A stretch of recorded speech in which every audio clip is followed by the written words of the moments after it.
estão vindo à nossa comissão, nós temos aqui diversos parlamentares que querem fazer os seus questionamentos, ficamos muitas vezes presos a discussões que não nos levarão a lugar algum. Deputado Vanderlei Macris, Vossa Excelência tem 5 minutos.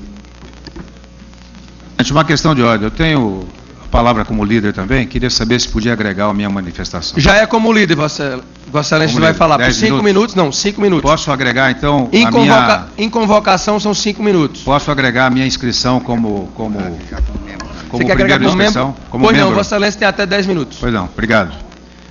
Senhor presidente, senhores ministros, muito obrigado pela presença. Minha pergunta não é nada pessoal, apenas a responsabilidade de um parlamentar com responsabilidades de gestão que tem cada um dos senhores. Ao senhor Jorge Arge, eu gostaria de dizer o seguinte. Eu vejo aqui, senhor ministro, no ano de 2009, 3.143 convênios. 2010, 3.695. 2011 foi caindo. 2013, 1.405. Pois bem, uma queda de mais de 100%, neste caso aqui, se minha conta está correta. O senhor disse que tem feito cair o volume de convênios. Pois bem, a partir de decisões, de ações do seu ministério, o senhor já esteve aqui antes, já falou conosco nessa comissão, em outras também, etc. Pois bem, eu queria saber a opinião do senhor o seguinte, neste caso, especificamente, como é que era a situação antes de 2009? Por acaso existia descontrole total? Essa é a pergunta que eu quero fazer. Porque se a partir de 2009 nós tivemos uma queda dos convênios, chegando a 2013, 2009 com 3.143, 2013 1.405, e o senhor diz, tem feito cair o volume de convênios, são as suas palavras, depois de a presidente Dilma editar decretos, etc. Quer dizer, houve uma regulação só a partir de 2009. Pelo que eu estou entendendo. E antes, como era? Era um descontrole? Quer dizer, o dinheiro público andava pelo Brasil afora, com ONGs, com OCIPs, etc., com convênios, etc., sem nenhum controle. Essa é a impressão que me ficou dessa sua manifestação. Queria saber sua opinião sobre isso. Em relação ao ministro do Trabalho. Nós tivemos, senhor ministro do Trabalho, Manuel Dias, aqui a ONG Centro de Atendimento ao Trabalhador, o SEAT, que aqui foi amplamente colocado por 2 ministros. É uma organização da sociedade civil de interesse público com unidades em São Paulo e Rio de Janeiro, que executa processo de intermediação de mão de obra e programa de seguro-desemprego, etc. Pois bem, o SEAT atua em parceria com o governo federal, ou atuava, não sei bem, em governos federal, estadual e municipais. Pois bem, pergunta que eu faço é o seguinte. Além disso, tem a Agência de Desenvolvimento Regional do Vale dos Tijucas, do Itajaí-Mirim, ADR Vale, que também aqui foi citado pelos 3 ministros. Portanto, devem ser 2 entidades muito preocupantes do ponto de vista do interesse do governo. E a ADR Vale é uma ONG que foi criada pela Arquidiocese de São Paulo, conforme o ministro Carvalho já falou, né, que desvinculou-se da Cúria e a partir daí começou a fazer convênios de maneira desviada com o Ministério. E aí eu faço a seguinte colocação, senhor ministro Manuel Dias. Conforme noticiado pela imprensa, a Polícia Federal fez buscas no Ministério do Trabalho, em Brasília, e constatou o desvio de recursos públicos e lavagem de dinheiro. Pois bem, o que o senhor tem a dizer sobre essas irregularidades constatadas pela Polícia Federal, na pasta onde o senhor se encontra no cargo como autoridade máxima hoje? E antes já tinha uma atuação nessas questões. A Polícia Federal prendeu diversas pessoas do Ministério do Trabalho e Emprego, suspeitas de fraude que estariam envolvidas em esquemas de propina junto à ONG SEAT. O senhor conhece essas pessoas? Elas são servidoras do Ministério do Trabalho? Foram servidoras? Se servidoras, em que local elas se encontram no exercício do Ministério? E agora outra pergunta. Conforme se tem notícia, a Polícia Federal concluiu o inquérito indicando a participação do senhor, ministro Manuel Dias, participação do senhor, que estaria envolvido nesse esquema para empregar militantes do seu partido. Pois bem, esses militantes seriam funcionários fantasmas de uma entidade de Santa Catarina que firmou convênios com o Ministério recebendo 11 milhões de reais. Essa é a informação que eu tenho da Polícia Federal nessa participação do senhor nesse esquema. O senhor poderia explicar por que o senhor João Sivers recebia pagamentos mensais da Agência Regional da Vale do Tijucas, em Itajaí Mirim, quando prestava serviço à Universidade Leonel Brizola? Além do senhor João Sivers, o senhor ministro tem conhecimento se outras pessoas também recebiam pagamentos sem prestar serviços para a DR Vale? De acordo com a imprensa, a Polícia Federal concluiu que houve irregularidades no convênio com a DR Vale, como desvio de recursos, subtrações ilegais e não comprovação de recursos pactuados como foram feitos.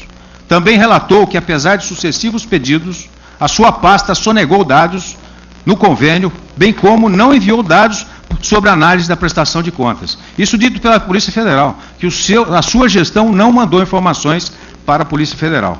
Como o senhor explica essas irregularidades, a sonegação de dados sobre o convênio da DR Vale e o não envio de prestação de contas solicitado pela Polícia Federal?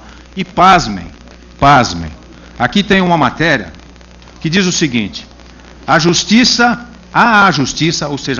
Justiça, relatou a Polícia Federal que, apesar de sucessivos pedidos à gestão de Manuel Dias no trabalho, sonegou dados do convênio. Além disso, não enviou dados sobre análise da prestação de contas. A pasta alega não ter recebido informações completas porque um incêndio atingiu as instalações da DR Vale, tendo consumido parte dos documentos.